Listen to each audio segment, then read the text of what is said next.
Well, good morning. It's Friday again. I'm at home, Sue's at work, and it's time to get some jobs done.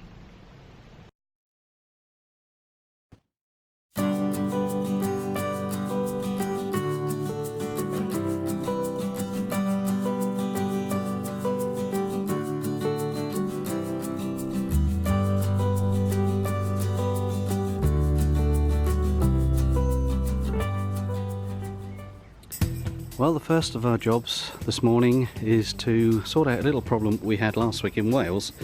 We have a gas problem. And before you start sniggering and said, have you only just found out? This is a new gas problem. It's with the Calor Lite bottle that we bought just before we went to Wales. And on the top of the Calor Lite, there's a usual setup here. You got the outlet for the gas here, which has a nylon bung in it. The little regulator here, which shows the green for full and red for empty. That's a little float operated regulator. You can also see it from the side. If I can show you that there, high and low. See that? And the valve on the top, which is fairly self-explanatory. Now what happened was we tried to use this with the Kadak barbecue and took the little bung out here, which is just a simple removal of the bung, and tried to fit the gas regulator into that screw thread. Now we tried with two different regulators and neither of them would screw in, and we think that there's possibly a faulty thread on there. Either it's been cross-threaded before or somebody's forced something into it, which has ruined the integrity of the thread. So I'm going to take that back to the supplier where I got it from, at Sharman's Caravans in Ipswich, and see if they'll do a straight swap and pass that back to Calor for repair. There's no gas been used from it because we simply haven't been able to put a regulator on it, and it's no good to anybody without a regulator. So that's the first job. We'll see what they say. Well, I've come out into the garden again, and I have a task of servicing the bicycles. We're going out to a rural site out in Suffolk very shortly, and Sue has said we're going to take the bikes. Now what I forgot to ask before she went to work this morning is, are we taking the bikes in a bag or are we taking the big bikes? Neither of them are electric, they both require pedal power, but there is a subtle difference. One, the bikes in the bag are those that we bought in 2015 when we were caravanners and we needed the bikes to fold up and go in the boot of the car. The bigger bikes can go on the rack on the back of the motorhome. So I think what I'm going to do is get them both out, check them all over, and then when I know which ones to take, they'll both be ready. I'll show you the bikes in a bag first. Now friends of ours always laugh when I say we're going to bring the bikes out in the bag. How on earth do you get a bicycle into a bag?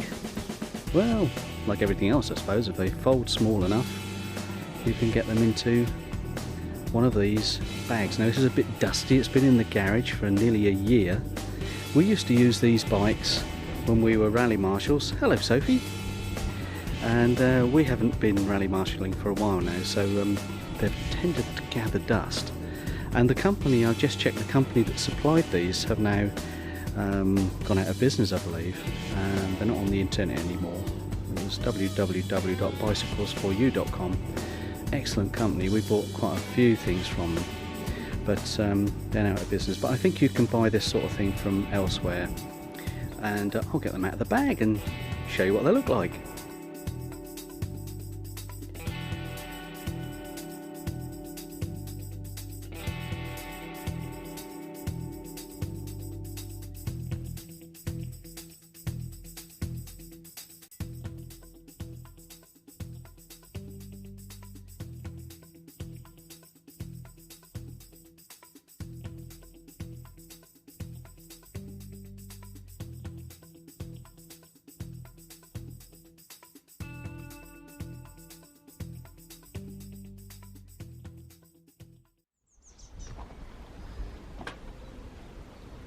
Well, this looks absolutely fine.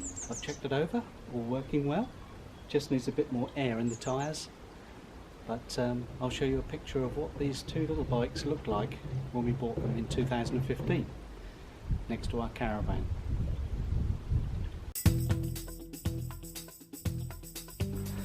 Well, you're thinking, that's a better selection of bicycles.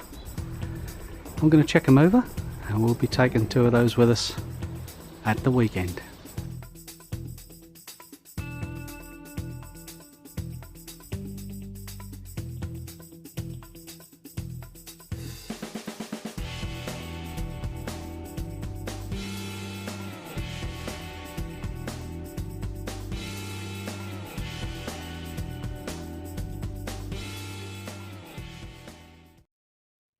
Back from Sharman's Caravans and everything's fine. They swapped the bottle, no problem at all, and even said that they'd had situations like that before. Time to put it back in the bottle box. Another little thing here. Lock on the garage door.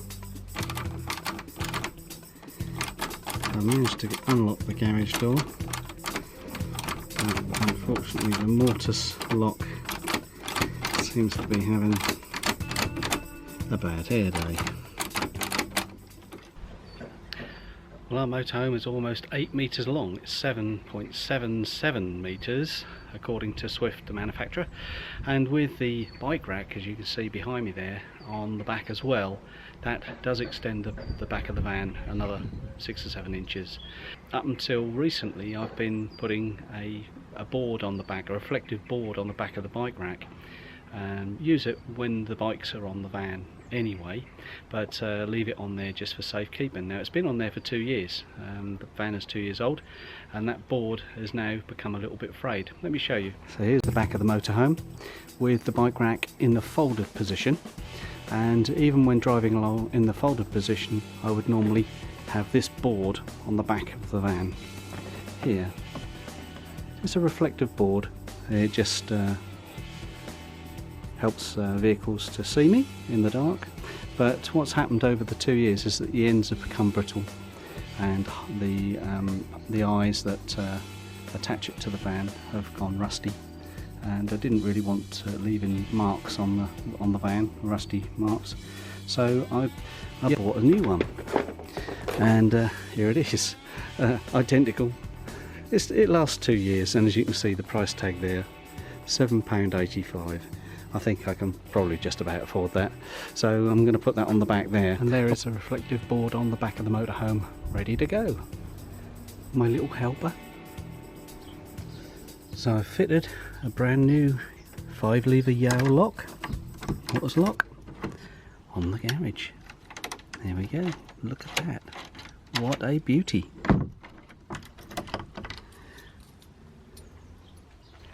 So that's just about it for the little jobs this weekend. I've given the van a little bit of a wipe out inside, and before we go on our journey later in the week I'll get the hose out and give it a wash down. We're off again in a few days, so we'll see you then. Thanks for watching. Bye now.